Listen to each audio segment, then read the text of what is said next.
Mr. Stoller. So if we had Doc Pomus, if he were writing music for the synagogue, I bet you'd have more people coming this Friday night to services. What do you think? Yes. So they tell a joke about a funeral that happened at Carnegie Hall of a very, very important person. And the cantor is told by the fellow who's running the funeral, he said to him, he said, you know, we've got a big crowd out here today. And he said, you know, Saul Hurok, the great producer, is out there in the congregation.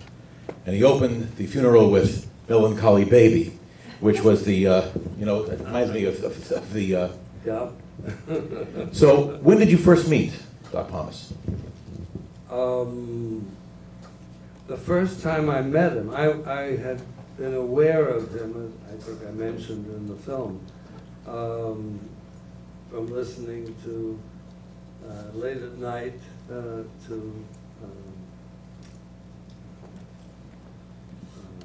what's his name? The disc jockey.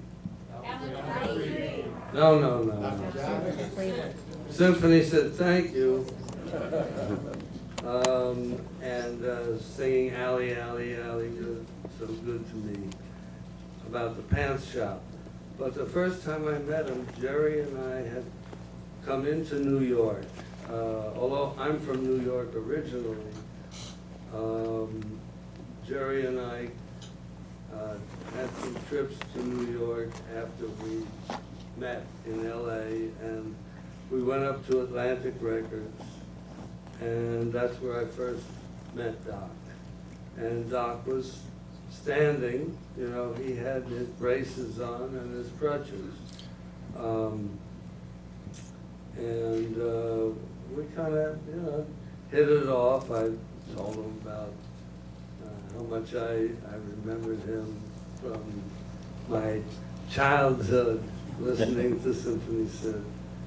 And of course, later we got to know each other a whole lot better. So at that time in the business, when he was at the peak of his career and you guys were writing, you did some collaboration together, correct? We did a couple of songs. One is kind of weird. Actually, he had a title, and it was a good title. It's called Youngblood. And Youngblood, remember that song? Yes. One day, I think Jerry Wexler had invited Jerry Leiber to his home, and Jerry in the car, Jerry Wexler told Leiber in the car, Doc's got this great title, and I think it would make a good song. And Jerry said, well, okay, I'll write it. He said, well, you know, I mean, how fast can you finish it? He said, I'll finish it before we get to Great Neck. And the next day, Jerry gave me those words, and we were in the studio mixing some other record in you know, with Tommy Dowd in Atlantic Studio, and I wrote music to it, and then we recorded it, and we just said, well, it's, you know, we'll be three-way partners on it, but I don't think Doc even knew that. And I was reading a book at some point, Lonely Avenue, the book about Doc, and it said that he heard the song and all he remembered was the title because it didn't sound like anything that he'd ever thought of.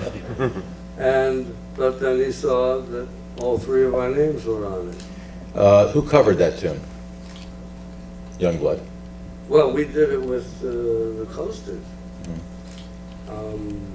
But years later, we wrote a song together, and it was when Mort Schumann had gone off to Paris to become French, which he did totally. He became a Frenchman.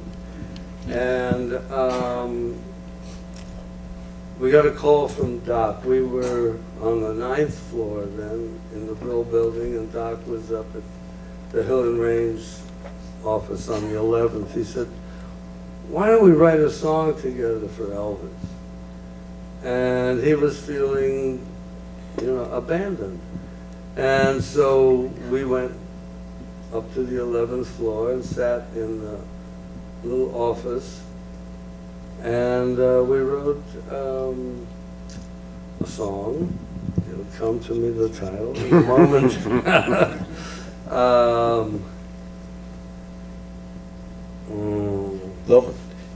I'm sure it'll come back to you. It will.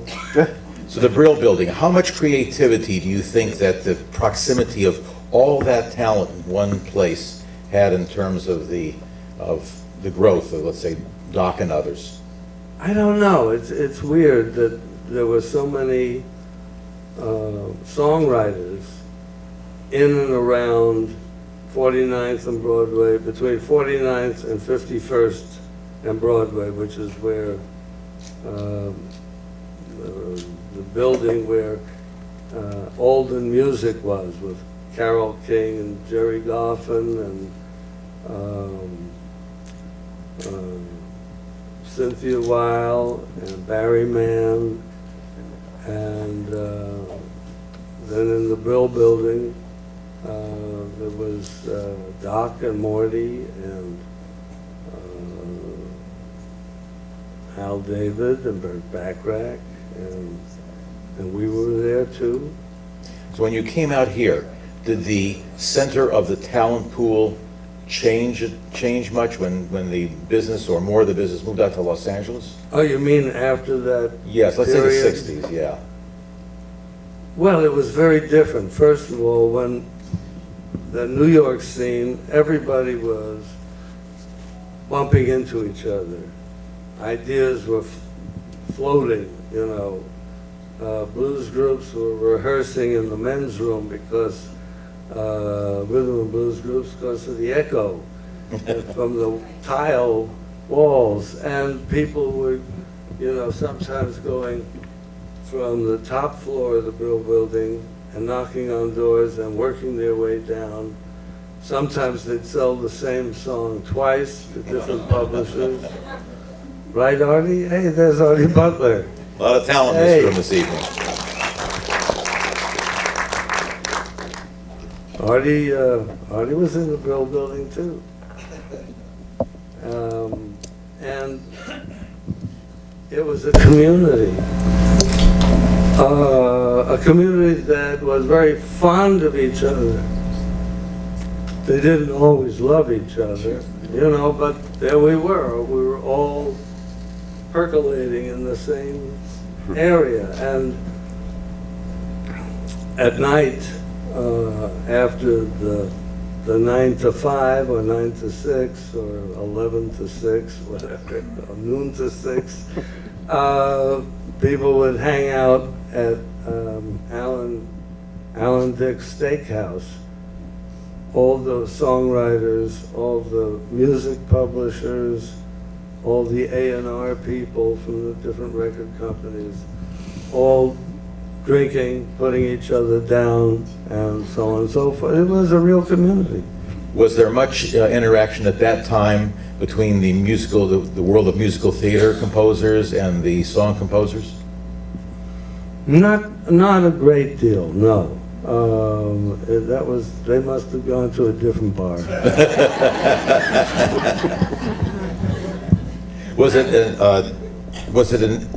I know that the movie portrayed it was an unusual thing to have a Jewish guy from, be a blues singer, and was he accepted by the Afro-American community as a blues singer? Well, he was accepted before I knew him. He was accepted by jazz musicians, blues musicians, yeah. Jerry and I thought we were the first Jewish guys who were passing, but it had happened before, I guess.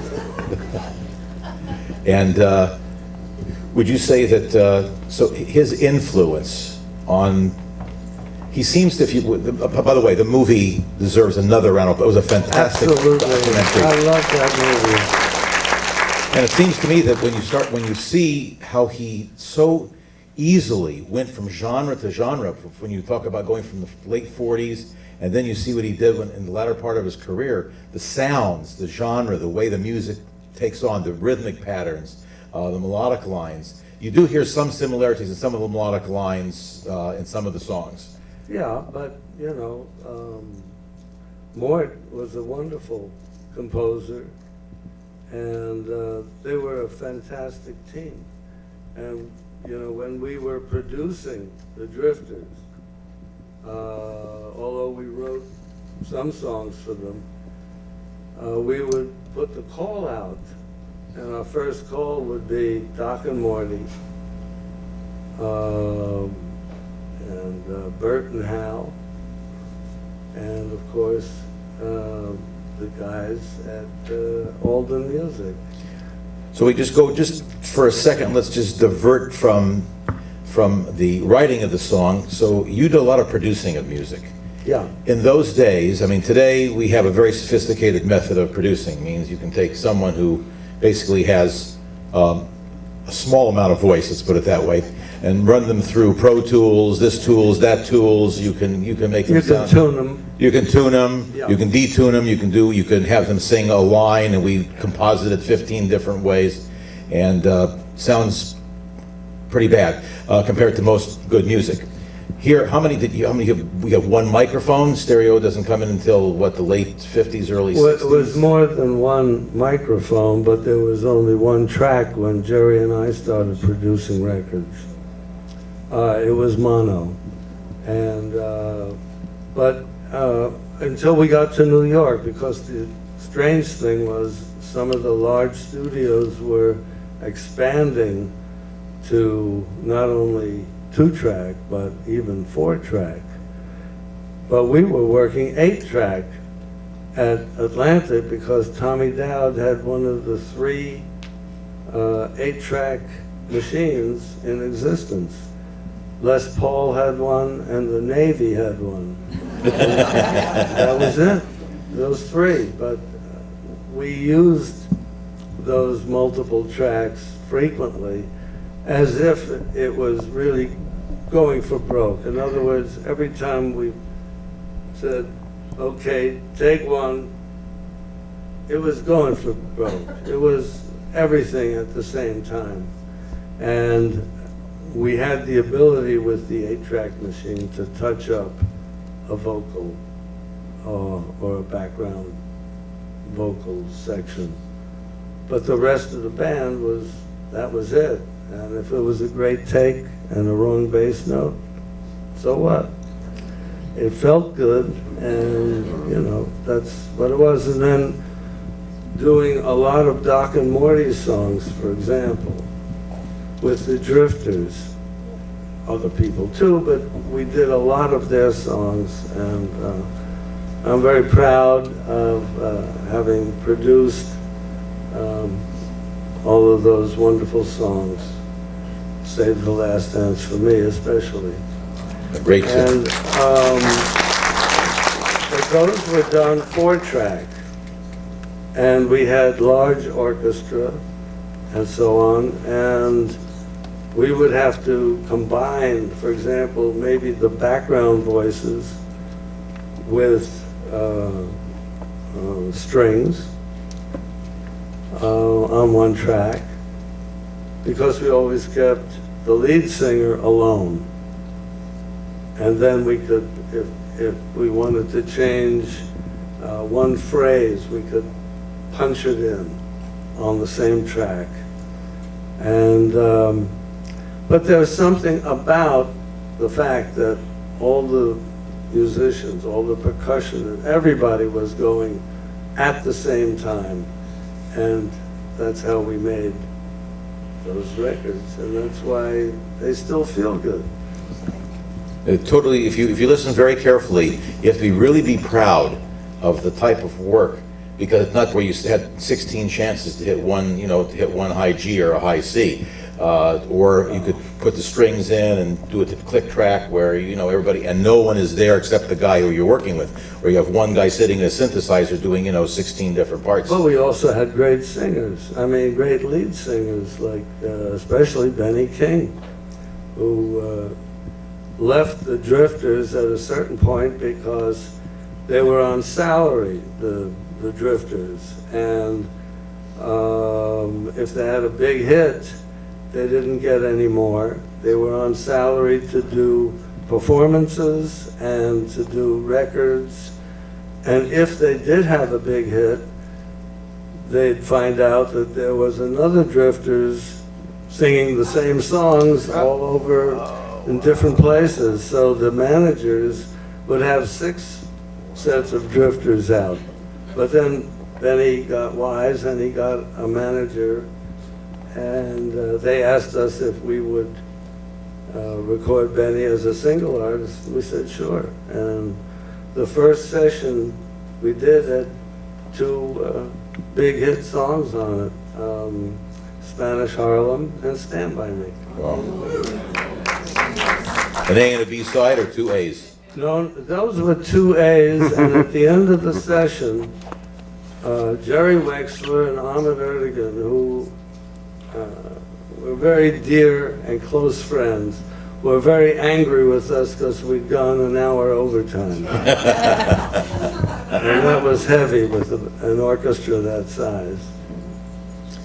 We don't use orchestras that size much anymore these days. Well, when we started out, we didn't either. I mean, the Coasters were a rhythm section and a saxophone. And that was it. 5 players and 4 singers. Artie's here. Artie was one of the major guys in at Evergreen Studios when they built it, and I want to thank Artie. Artie helped me with one of the albums that I did at Evergreen. I'd like to thank Artie too for everything. And it was the studio. Thank you, Mike. So as the business changed when the English Revolution, when you see what happens with you know, after, how much influence do you think did the movies really hurt Presley that much, where his career, the music was not suited always for him, or do you think it was always suited for him in those films? Well, I can't say. I didn't see most of them. Jerry and I wrote songs for 3 of his films. Loving You, Jailhouse Rock, and King Creole. After which we got in a fight with the Colonel and told him to go, you know, himself. And Let me think about that one for a second. it's a contest, Yes. it's a guessing game. Later, however, he did other songs of ours, which had been recorded first by the Coasters, like Girls, Girls, Girls, and Bossa Nova Baby, which we had done with the Clovers, and things like that. She's Not You is the song I couldn't remember before that we wrote with Doc. And that was the only song that we actually wrote for Elvis after like 1959 or 60. Was he easy to work with? Elvis? Yes. Yeah, it was a breeze. We hit it off in the studio. He had requested that Jerry and I come and be there when he was recording the songs for Jailhouse Rock. And so we actually produced them because the A&R man kind of just left after a while, and we were producing the session. We didn't get paid for it or credited for it, but it worked out okay. I mean, we got some hit records. What would you say is your favorite Doc Pomus song? Save the Last Dance for me, without a question. Was that a question? Without a question. Without a question. Yeah. Anyone here have any questions you'd like to ask? Yes, lady in the back. I happen to have been married. Oh, I see that, yes. He is what he seems to be. I've been married to him for 42 years. And he is, Is that an endorsement? yes, it is, because we only fight it the whole time on two things. He will not eat eggplant. And the other thing is, he really is as humble as he seems. We'll go to a dinner and someone will say, "What do you do, Mike?" And he'll go, and then we'll get in the crowd and say, "Why don't you tell people?" And he said, "Well, I don't know." And so I yell at him, but that's probably why I really love him, because he's a very humble, a real person. I didn't know I was that humble. But by the way,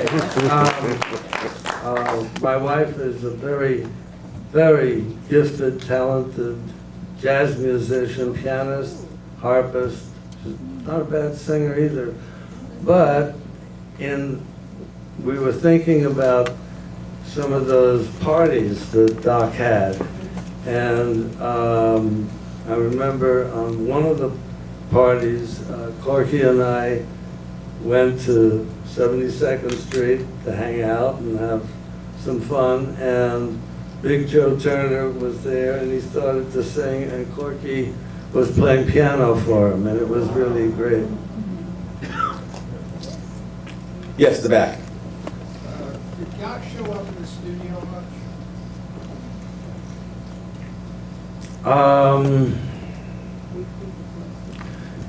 That's a great question. I can't answer. I don't remember. I remember playing him the records.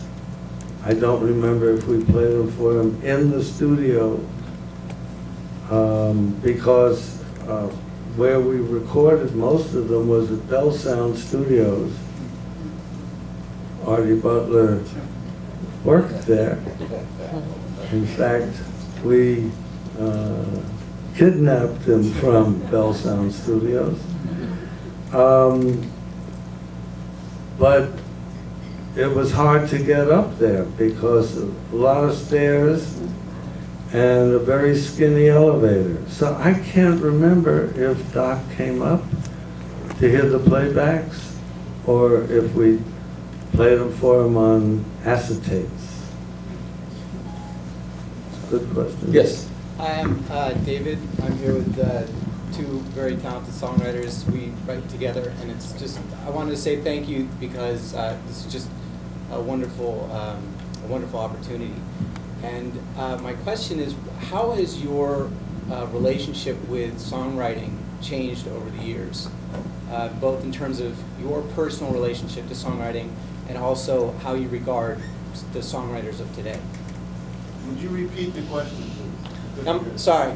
My question is, how has his relationship with songwriting changed over the years in terms of how he relates to songwriting himself and also how he relates to other songwriters of today? Would you repeat? Well, Jerry and I started writing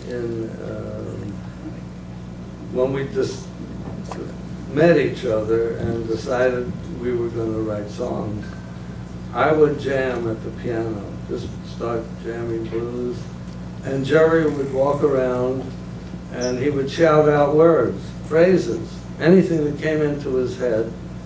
And if something sounded good, at the moment he shouted a phrase and I was playing something, then we'd work on it. But it was kind of spontaneous combustion.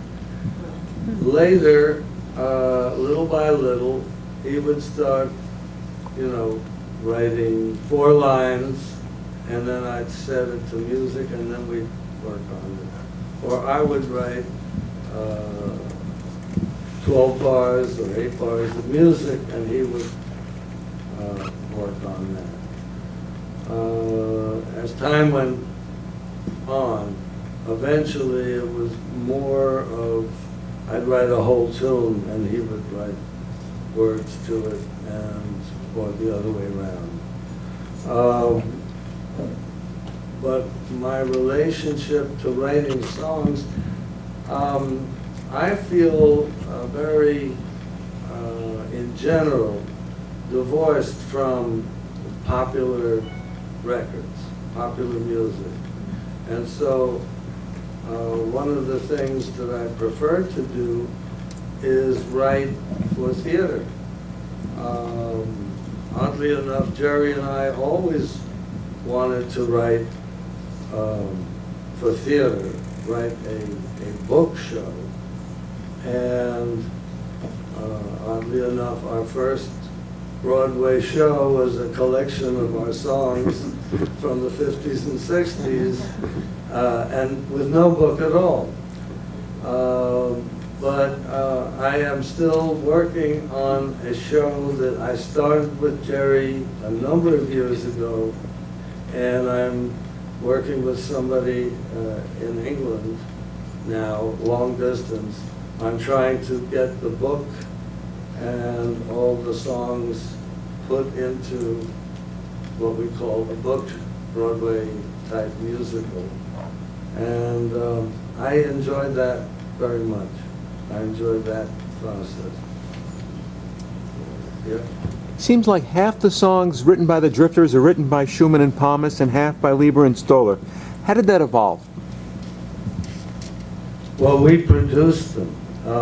We were given that assignment by Atlantic Records after we had been producing primarily and writing all the songs for the Coasters. And it was a daring step on their part to ask us to produce the Drifters. And the first session we did with them, we did this funny thing. We put violins and a cello on it. And we also put a timpani on it because there was one in the corner of the studio that was left over from another session. And that was There Goes My Baby.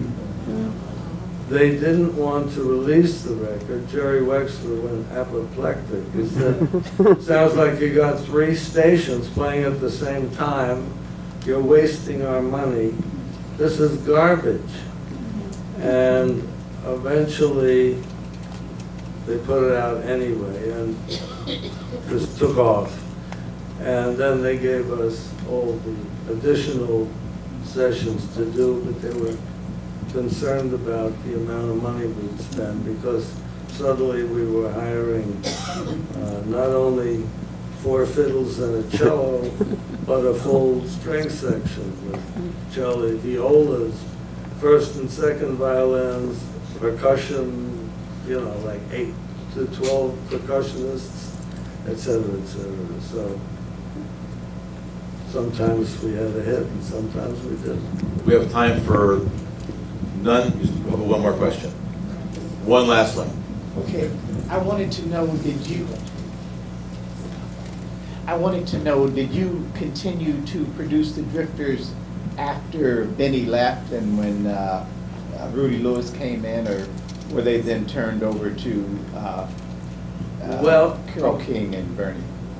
No, we produced Rudy on a number of sides, including on Broadway. And but then we got in a fight with our good friends at Atlantic over an audit, and they hired another very talented young fellow named Bert Burns to produce them, and I think he did started with Under the Boardwalk, and then we had parted with Atlantic. Did you do Up on the Roof or Some Yeah. Kind of Wonderful? Yeah. Thank you. So we want to thank, Mike, we want to thank you so much for this opportunity to sit and to hear your story. more of your story, more of Doc. I want to thank the Film Festival and thank everyone here for coming this evening.